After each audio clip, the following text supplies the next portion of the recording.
Dia bawa itu pakai mando, dia mau nyerang masuk rumah saya, Oh. rumah kami. Saya berinisiatif ambil senapan angin. Kami punya senapan angin kan. Saya deketin jendela, saya masukin tembak asal-asalan. Saya langsung ditahan. Oh. Polisi langsung datang. Om Yan Yan Panjaitan. Oke, welcome to Millennial Baper Om. Selamat datang. Selamat Om. datang. Thank you udah dikasih waktunya untuk bisa sharing di tempat ini. Oke. Nah, Om Yan ini adalah seorang hamba Tuhan, Iya. wakil gembala daripada Ibadah ke ibadah satu. di bawahnya pendeta Pak Yongki ya di GB Kamboja Depok. Gitu. Nah, Om Yan ini hari ini datang mau cerita-cerita tentang kesaksian hidupnya, Bro. Iya. Ternyata dari looks-nya sebagai hamba Tuhan, Ternyata. ya kan, apa namanya sebagai hamba Tuhan, kalau kita di ibadah raya selalu iya shalom, Iya, ramah gitu. Iya. Ternyata Masa mudanya masa budaya ganas. Rambo. Wah, apa tuh Rambo? Rambo, bukan rambutan Bogor cedol banget. Rambut botak bukan. Rambut botak. Nah, Om Yan ini kan kayak petarung lah istilahnya dulu lah ya kayak ini. Nah, kita dengar ya Om sampai pernah itu masuk penjara ya. Iya. Itu gimana Om ceritanya dari awal itu? Oke, Bro, terima kasih ya untuk kesempatannya. Jadi saya perlu jelasin kronologinya dulu. Iya, iya. Oh ya, penting harus. Karena kalau langsung tiba-tiba Saya nggak mungkin tiba-tiba masuk penjara. Kasusnya apa ini? Oke, jadi dulu papa saya itu sama mama saya itu datang ke Jakarta sekitar tahun 50-an. 50-an. Ya. Nah, papa saya ini termasuk pejuang kemerdekaan Republik Indonesia. Iya. Ya kan, dialah yang ikut berjuang untuk kemerdekaan Republik Indonesia. Makanya dia dapat pengakuan dari negara sebagai veteran pejuang kemerdekaan Indonesia. Republik Indonesia. Nah, kemudian waktu dia udah beberapa kali ditangkap Belanda. Jadi kalau di lingkungan orang Batak dulu ya, lingkungan orang Batak atau khususnya di Marga Panjaitan, Iya. di kumpulan Marga Panjaitan, Iya. itu bapak saya dikenal dengan sebutan Perbeta.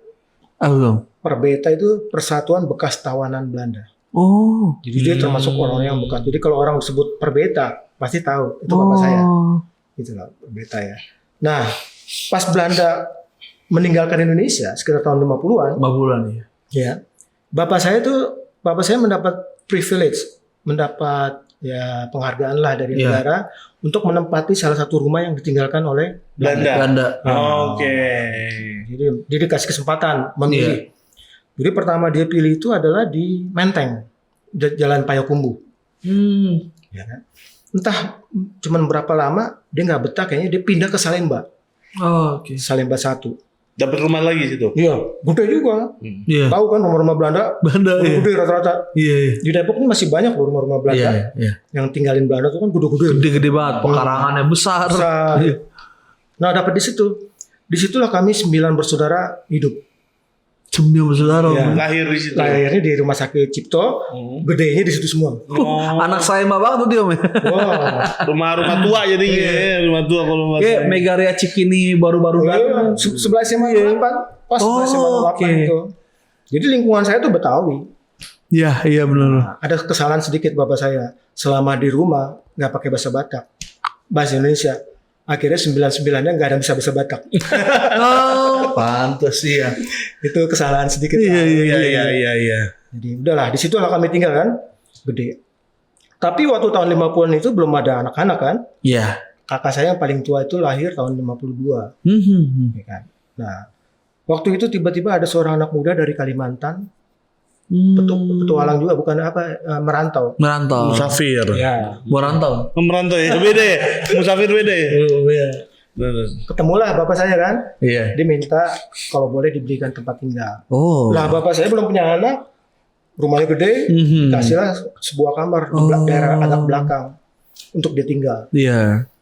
Udah berjalannya waktu, lahirlah semua tuh anak-anaknya 9 di situ.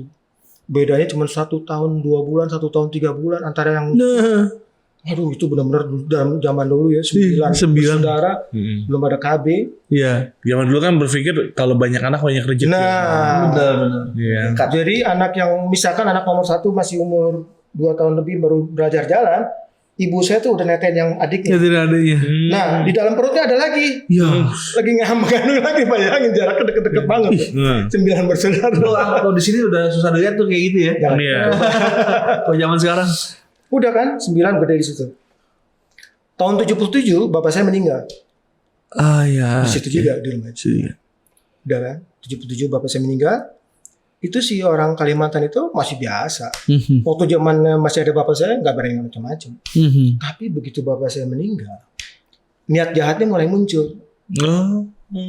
Dia kan termasuk kerjaannya calo tanah. Calo tanah. Oh iya. Ngurusin rumah orang. Oh iya. Sesuatu. Dia ngerti rumah bapak saya ini rumah yang masih belum bersertifikat. Oh ya, izin peninggalan ya. Surat izin penghunian masih Penghunian. ada SIP. Dulu VB kalau nggak salah, Force Funding Barat. Sekarang namanya SIP, surat izin penghunian. Nah mulailah dia kasak kusuk. Dia bikin macam-macam lah. Ada akta notaris, jual beli, beruntun dari Belanda kemana-mana gitu sampai ke Arab, sampai ke dia. Berdasarkan akta jual beli itulah si orang Kalimantan ini, anak muda ini mengajukan permohonan ke Dinas Perumahan DKI supaya rumah saya dikosongkan. Dinas Perumahan DKI kan tahu dong, bapak saya juga veteran perang, berjuang, kemudian surat-suratnya resmi, ya ditolak.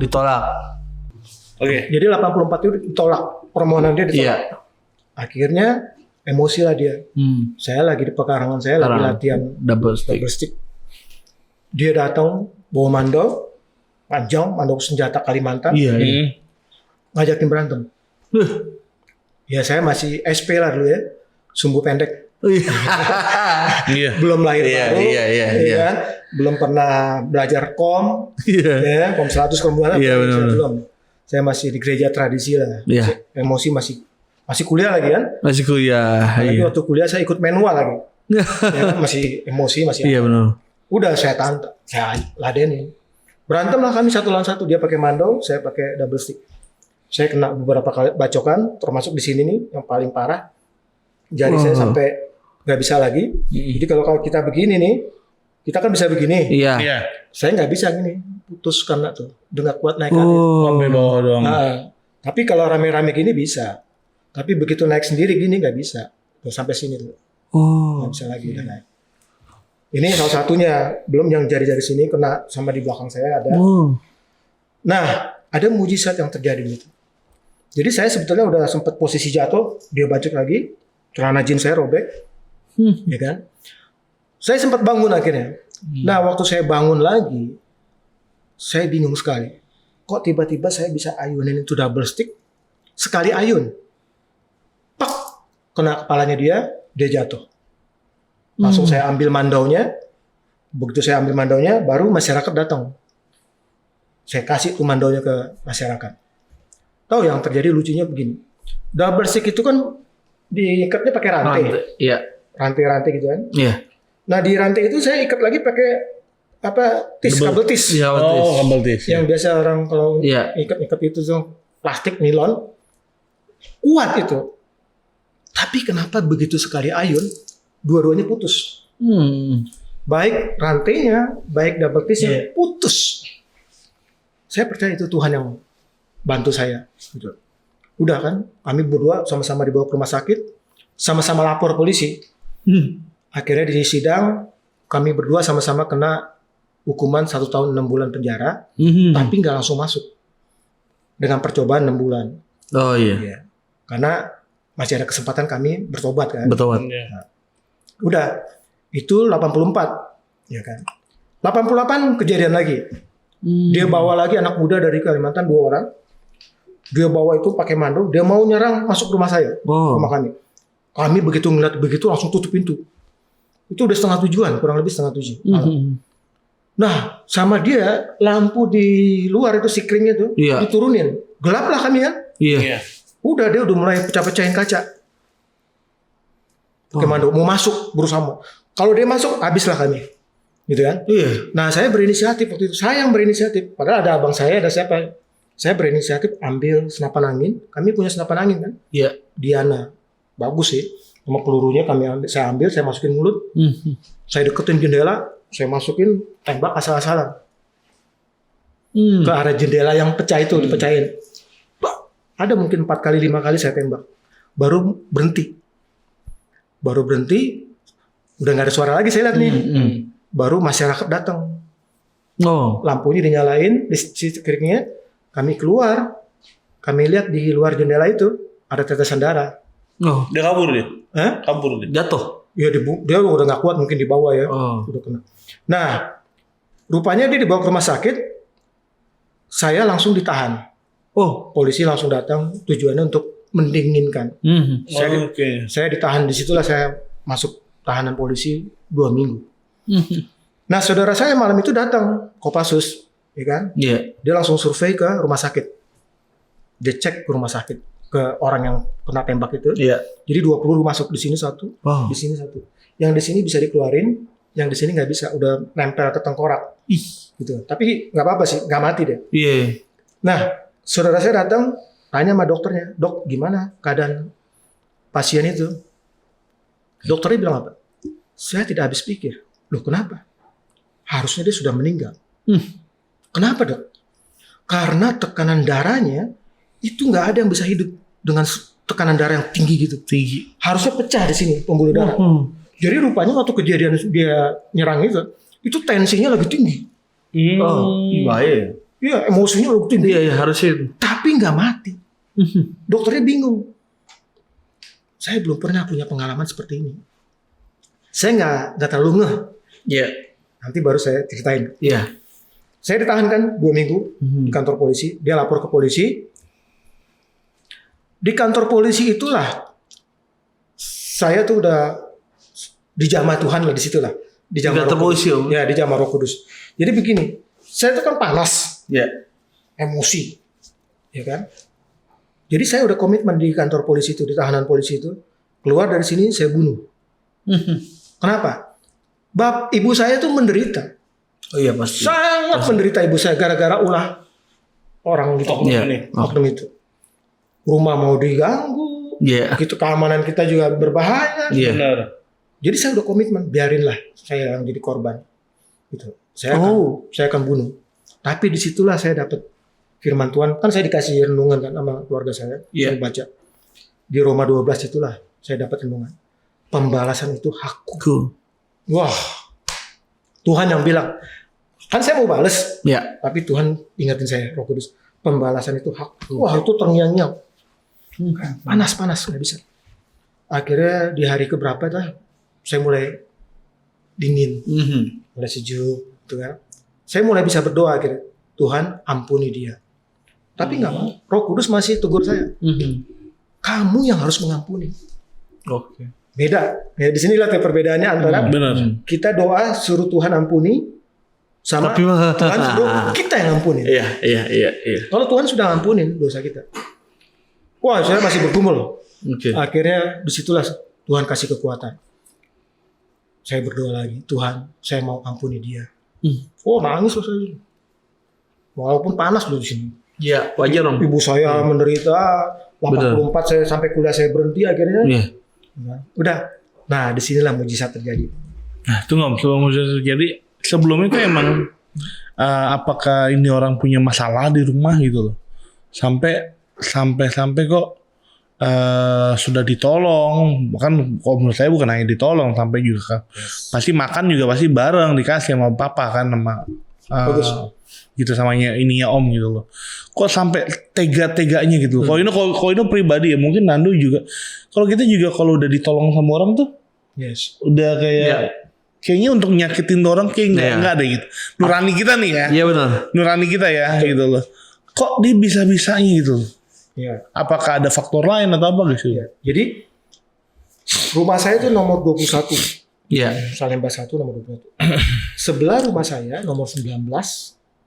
Ini kerjasama sama dia.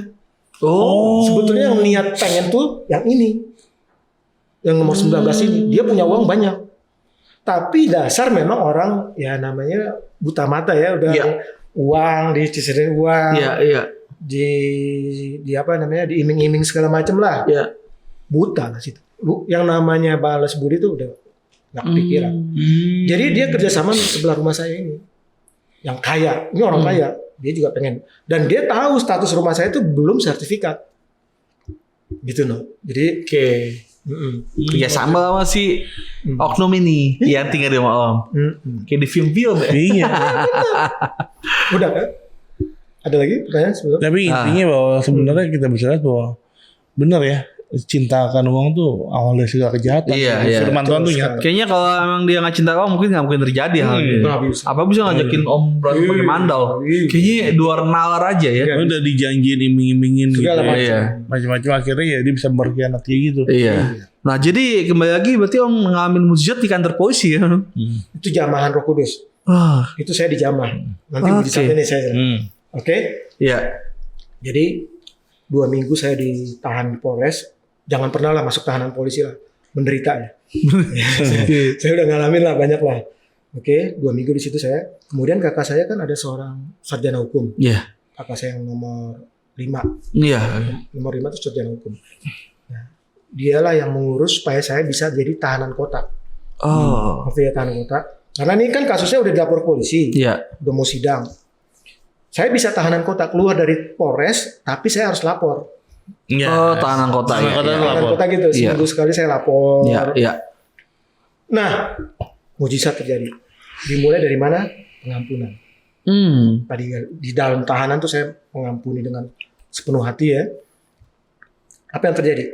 Seminggu dari keluar dari tahanan Polres Jakarta Pusat. Iya. Seminggu, hanya seminggu. Wow. Teman saya telepon ke saya, tetangga Iya. yang baik sama saya.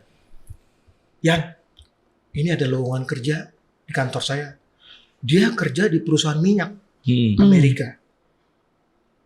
Saya mau dong tes kan. Saya nggak tinggal di rumah Salemba, saya tinggal di rumah kakak saya supaya menghindari bentrok. Bentrok. Udah, saya tes. Kamu tahu saingan yang tes itu, kandidat yang lain? 2 orang sarjana semua. Saya SMA plus kuliah. Oh, pas kuliah. Karena belum selesai kan Om? Belum selesai, Iya. berhenti. Iya, iya. Tahu nggak? Yang diterima siapa? Saya. Oke. Saya diterima di perusahaan minyak. Hanya beda seminggu dari saya keluar dari tahanan Polres. Aneh kan? Tapi saya langsung cerita. Puji Tuhan, saya dapat bos orang Kristen. Atasan saya orang Kristen. Saya langsung transparan dong. Pak, saya lagi ada kasus. Saya ceritain tuh. Sekarang saya kemungkinan besar akan ada panggilan sidang. Iya kan? Karena dia ngajuin ke polisi kan. Iya. Udah.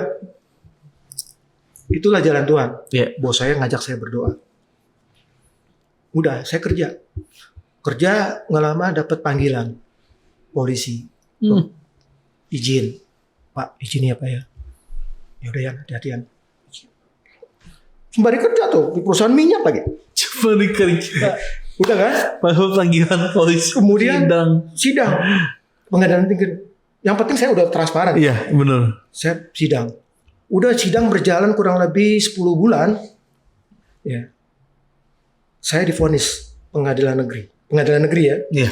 1 tahun 6 bulan penjara. Tapi nggak langsung masuk. Saya banding karena kan saya banding tuh. Saya nggak langsung masuk. Apalagi hakimnya tahu saya kerja. Udah kerja. Masih muda. Ya kan? Dia juga tahu kasusnya lah. Iya. Saya sebetulnya membela diri dari dalam rumah kok. Iya. Dalam rumah. Pecahan kaca gitu kan. Akhirnya saya banding kan. Ini mujizat lagi terjadi. Beda berapa minggu sebelum, kan kalau banding dari pengadilan negeri ke pengadilan tinggi. Iya. Ya kan? Iya. Beda seminggu atau 2 minggu sebelum pengadilan tinggi keluar keputusannya, orang perkirakan gak jauh-jauh. Berarti mungkin 1 tahun, turunnya 6 bulan. Ya. Sebelum turun pengadilan tinggi, orang itu meninggal. Bapak itu meninggal. Dia udah berkeluarga waktu itu. Dia udah berkeluarga, dia meninggal. Apa yang terjadi? Istrinya langsung cabut semua kasusnya. Istrinya cerita ke polisi, cerita ke pengadilan bahwa suaminya merancangkan yang gak baik untuk saya. Bisa dibukain gitu, Om. Semua. Istrinya sendiri tuh. Istrinya, karena istrinya selama ini tertekan juga sama dia. Gak berani kalau masih hidup kan. Iya.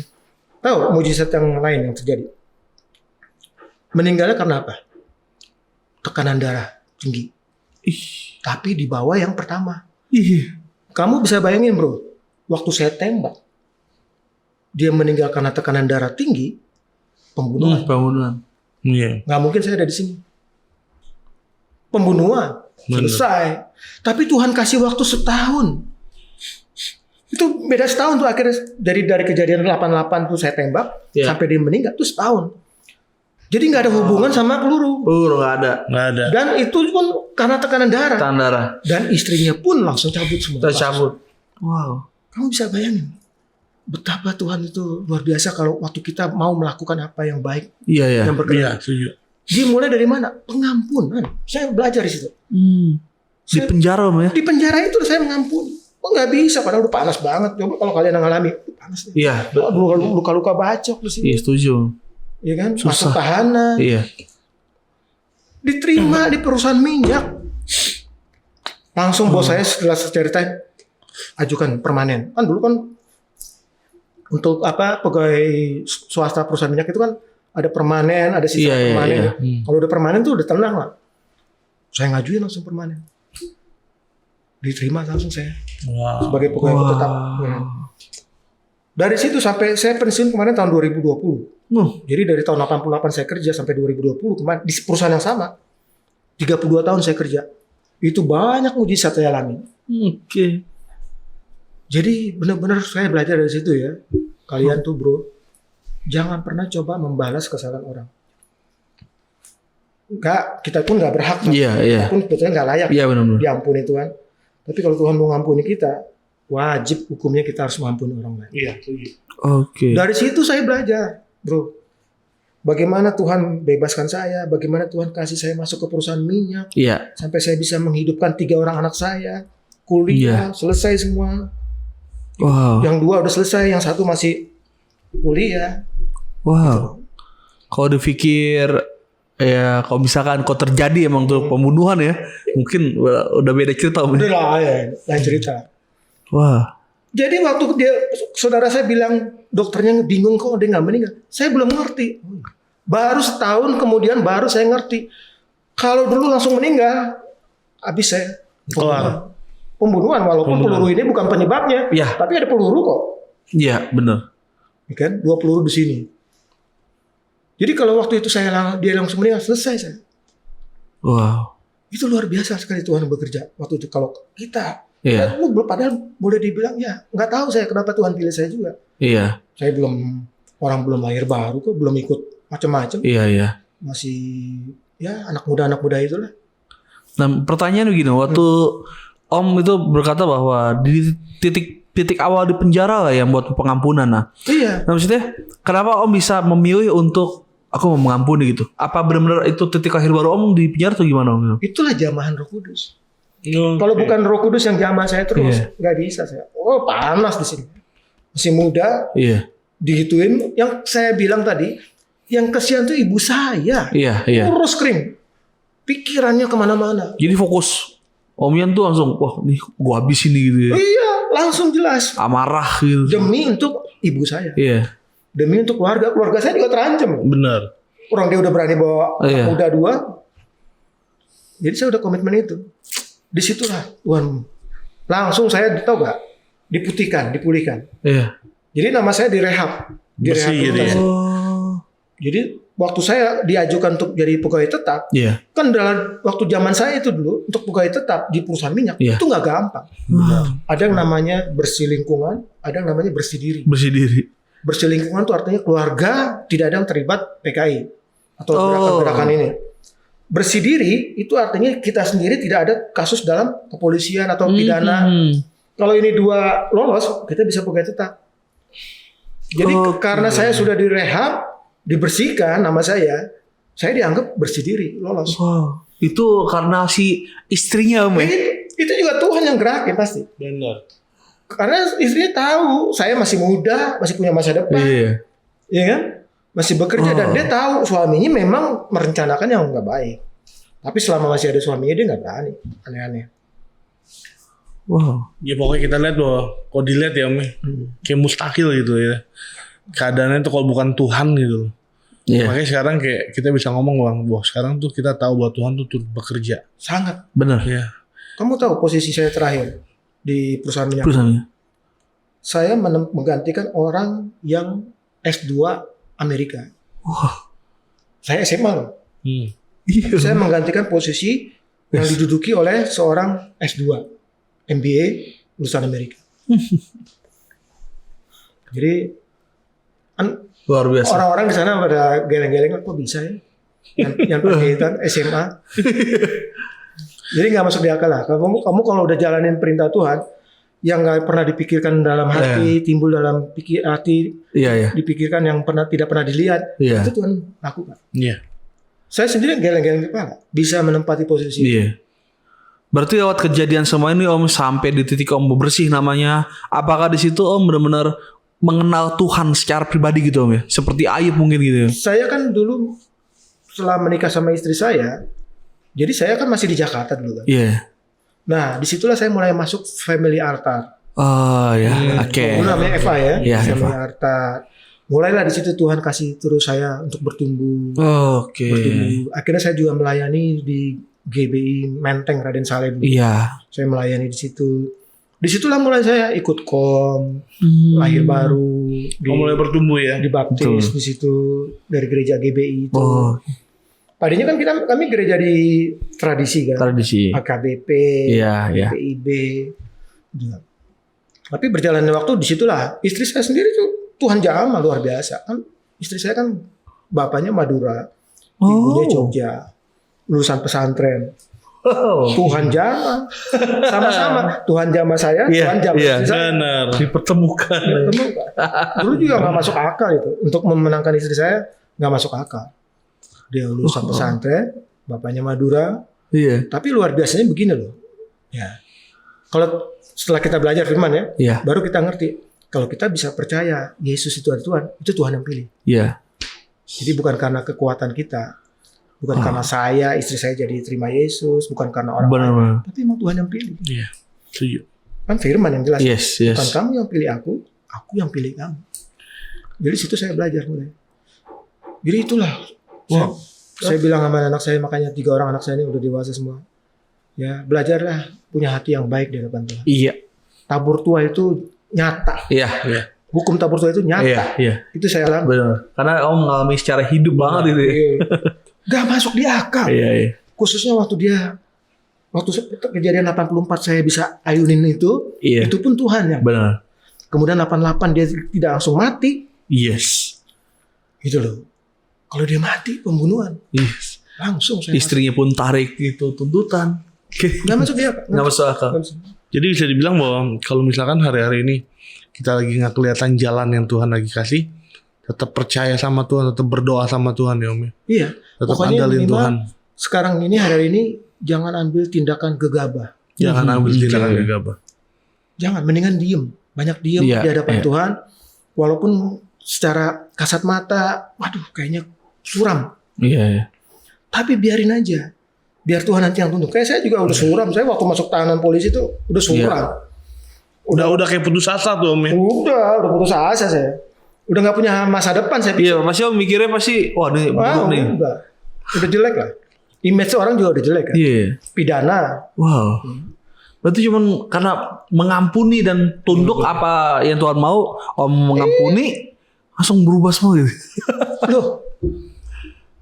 Kan firmannya jelas, kalau kamu tidak bisa mengampuni orang lain, aku pun nggak bisa. Tidak mengampuni. Jadi soal pengampunan nggak boleh tawar-tawar. Yes. Nggak boleh, jangan pernah kita nih kalau udah disakiti orang lah. Saya kebetulan saya kemarin bersaksi juga. Saya dapat anugerah melayani beberapa orang yang kepahitannya dalam. Gak bisa mengampuni sama orang lain gitu yang menyakiti dia. Itu sempat sampai saya melayani seorang yang ibu yang berkata, saya tidak bisa mengampuni dia Pak. Sampai mati pun saya tidak mau mengampuni. Bayangin sampai segitu.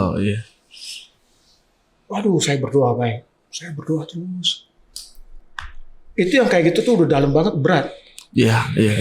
Sampai saya pernah lagi kerja di perusahaan itu, udah kerja, udah bebas lah dari kasusnya dia ya. Iya. Saya dapat berita dari adik saya yang di Medan bahwa ada seseorang yang perlu didoain karena kanker stadium 4. Saya ambil cuti, pergi ke Medan. saya layani dia. Tahu, setelah saya layani, saya korek, kepahitan terhadap pasangannya. Sangat dalam. Udah saya doain, saya layani, sampai akhirnya dia bisa mengampuni. Karena saya udah ngalamin kan, betapa pentingnya pengampunan. Yes. Saya akhirnya dia mau mengampuni. Datanglah pasangannya besoknya. Wah, mereka berpelukan. Senang saya. Pulang saya. Setelah itu kan saya pikir pelayanan saya udah selesai kan. Saya juga cuti nggak bisa lama-lama. 2-3 hari kemudian meninggal. Wow. Karena kanker stadium 4. Jadi kayak dipersiapkan. Dipersiapkan dulu. Kamu bayangin bro, kalau dia meninggal dalam keadaan masih simpan kepahitan, selesai. Iya. Neraka. Udah pasti neraka. Itu firman yang bilang. Kalau kamu tidak bisa mengampuni orang lain, aku pun tidak akan mengampuni kamu. Kemana coba? Kalau Tuhan tidak mengampuni kita, kemana? Selesai. Jadi pengampunan itu nilai yang mutlak. Benar. Harus kita lakukan. Iya benar. Wow. Keren. Satu lagi perumpamaan. Konsep pengampunan itu sederhana. Konsep pengampunan sederhana. Gini loh, bro. Kalau Bro Ino menyakiti saya, atau jangan Ino, yang Bapak tadi lah. Iya. Bapak tadi kan menyakiti saya. Kalau saya tidak mengampuni Bapak itu, yang menganiaya saya, membacok saya, kalau saya tidak mengampuni dia, siapa yang rugi? Itu aja pertanyaannya. Kita yang rugi. Bukan dia. Iya, kita yang rugi. Jadi konsepnya sederhana. Benar. Sederhana aja. Ngapain kita sih rugi? Sebenarnya orang mau rugi kan? Benar. Nggak mau. Benar. Jangan pernah balas-balas atau lagi menyimpan. Dendam. Gak ada yang rugi. Orang itu nggak akan rugi. Kita yang rugi. Benar. Karena firman yang bilang, aku tidak mengampuni kamu. Selesai. Jadi lebih baik memilih ampuni aja udah. Ampuni aja udah. Lo udah perumpamaan tentang satu lagi ya. Iya. Kamu tahu yang seorang tuan mau berpergian, dia panggil hamba-hambanya untuk perhitungan. Iya. Ada yang pertama berhutang 10.000 talenta. Ingat kan? Yes. Wah, dia mohon-mohon kan? Iya. Mohon Tuhan kasih kesempatan saya yang banyak. Iya. Akhirnya karena belas kasihan, Sang raja ya. diampuni. Dilunasin. Utangnya. 10.000 talenta. Banyak itu. Dia keluar dari rumah tuan ya, ketemu orang yang berhutang sama dia. 500 dinar. Jauh banget berbeda. Saya waktu itu mulai belajar. Apa sih perbandingan? 1 talenta itu 6.000 dinar. Iya. Berarti utang dia 10.000 talenta dikali 6.000, 60 juta dinar. Yes. 60 juta dinar dilunasin utang dia. Masa begitu dia keluar, orang berutang sama dia cuma 500 dinar. Dicekek, suruh bayar. Dilaporin lah dia ke tuannya kan. Habis ceritanya. Rugi di dia tuh. Habis. Apa maksud perumpamaan itu? Dosa kita pribadi ya, dosa kita di hadapan Tuhan tuh kurang lebih seperti itu. 60 juta dinar.